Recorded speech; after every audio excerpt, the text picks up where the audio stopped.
14th commander of the Survey Corps. Though, honestly, lead investigator of Titan Anatomy sounds much more awesome, don't you think? Yeah, sure, whatever.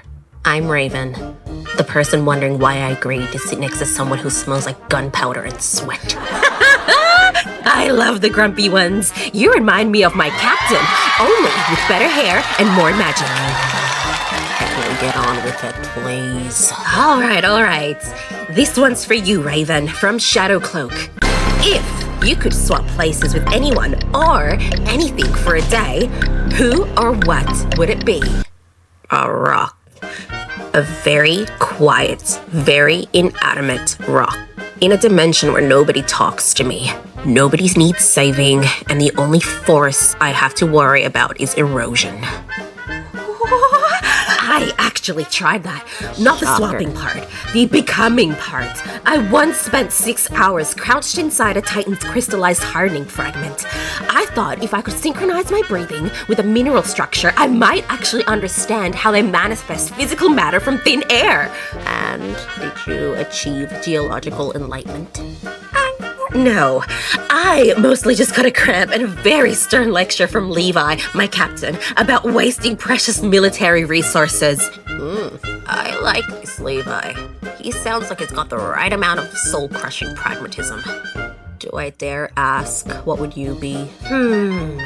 One of the mindless titans. Just for an hour, to know if there is a consciousness left in that nape, or if it's truly just a dream they can't wake up from, to see the world through those giant, terrifying eyes. Can you imagine the data I could collect? You are officially the only person I've met who is more haunting than the demons in my head. I'll take that as a peer-reviewed compliment. Typical. Okay, my turn to read the next one. Alright, Couch Goblin says, what is the most human thing you've seen in a world full of monsters? A soldier sharing his last ration with a comrade he barely knew. 5 minutes before a charge, actually. In the face of certain death, we don't become animals. We become more human. We find something to give. For me, it's watching my team. They're idiots, and they're loud. They're also messy and argue over the last slice of pizza like it's a holy relic. But they never give up on me, even when I'm at my worst. They just stay. Ah, yes, the found family theory. I've seen it in action. It defines all laws of self-preservation, yet it is the strongest force in the multiverse. Maybe so. But if you try to hug me, I'm sending you back to a Titan-infested forest. Challenge accepted. Now, tell me more about this pizza. Is it a biological specimen? Can I dissect it? Go away, Hange. Oh, that tone, that pitch, that perfect soul-shriveling lack of enthusiasm. You sound exactly like Levi. I don't know who that is, but I'm sure he's a genius for wanting you to leave. Next question.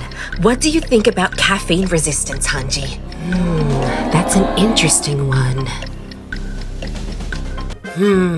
Is that a challenge? Because I do treat my body like a high-pressured steam engine, and coffee is the coal.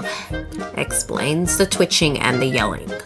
I have trained my body to ignore the sedative effects of exhaustion through sheer chemical stubbornness.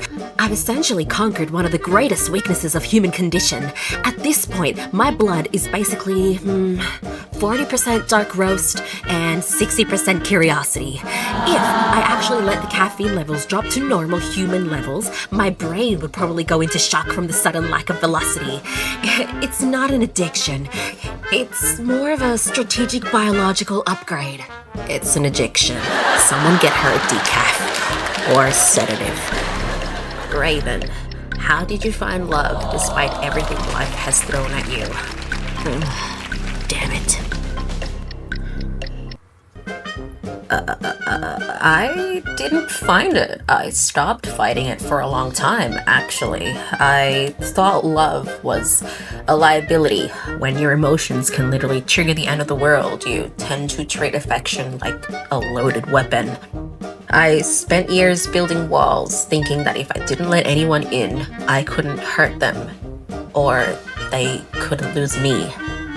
But the people I'm with, the Titans, they're stubborn. They didn't care about the prophecy or the darkness. They just kept showing up. I realized that love isn't some grand cinematic explosion. It's the person who brings you tea when you've been meditating for 6 hours. It's the person who trusts you even when you don't trust yourself. You don't find it by looking for it. You find it by being brave enough to let the walls crumble. It's not about finding the perfect person either. It's about finding the people who make the risk of feeling worth it, even if it's terrifying. Aww. Raven, how old are you actually? Biologically, I'm 18. Mentally, somewhere between a 1,000-year-old guardian and a very tired grandmother. When you spend half your time in dimensions where time flows like molasses, and the other half fighting your demonic heritage, birthdays start to feel a little redundant. All right, this is the last one.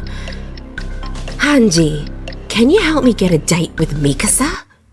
Oh, a date with Mikasa? That is a very dangerous mountain you're trying to climb there, bud. You'd probably have better luck trying to tickle a colossal titan without getting steamed. Who's Mikasa? Another one of your coworkers? She's one of our best soldiers. Imagine a whirlwind made of steel, sheer power, and a very specific devotion to one person. My first piece of advice for this fan is to learn to be Eren Yeager. No? You can't do that? Well, you're already at a significant disadvantage. Sounds like she's got a type. Or a singular focus. Not necessarily, but you do have to be strategic. First, do not, under any circumstances, annoy Eren. If you make him upset, she won't just reject you. She'll calibrate her blades in your general direction. Second, be useful. Mikasa respects strength and competence. If you can't take down a titan, at least show her you can sharpen a sword or maintain 3D maneuver gear without blowing yourself up. Third, silence is golden. She doesn't like chatter. If you want to impress her, stand perfectly still for 3 hours and look intensely towards the horizon. She might think you're deep. That sounds less like a date and more like a military stakeout. Hold on. My final advice would be to get a very good life insurance policy. If you want her attention, you're going to either have to be the most important person in her life or the most dangerous thing. If you like, though, I could set you up with a nice member of the garrison. They're so much easier to talk to, and they won't accidentally break your ribs if you surprise them with a hug. But if you're still set on dating Mikasa, I have a prototype. It's Eren-scented cologne that might help. It smells like freedom and angry soil. This is why I don't come to the Northern Hemisphere. I'm leaving before you create a void scent as your next perfume line. Oh, that's brilliant, Raven. Think of the market. It'll have notes of existential dread and obsidian. We could use it to camouflage the horses. No, absolutely not. Essence is not a tactical advantage for livestock. Don't be so modest. That's it. I'm sending you to a titan-infested forest. Subscribe if you want to see if she makes it back.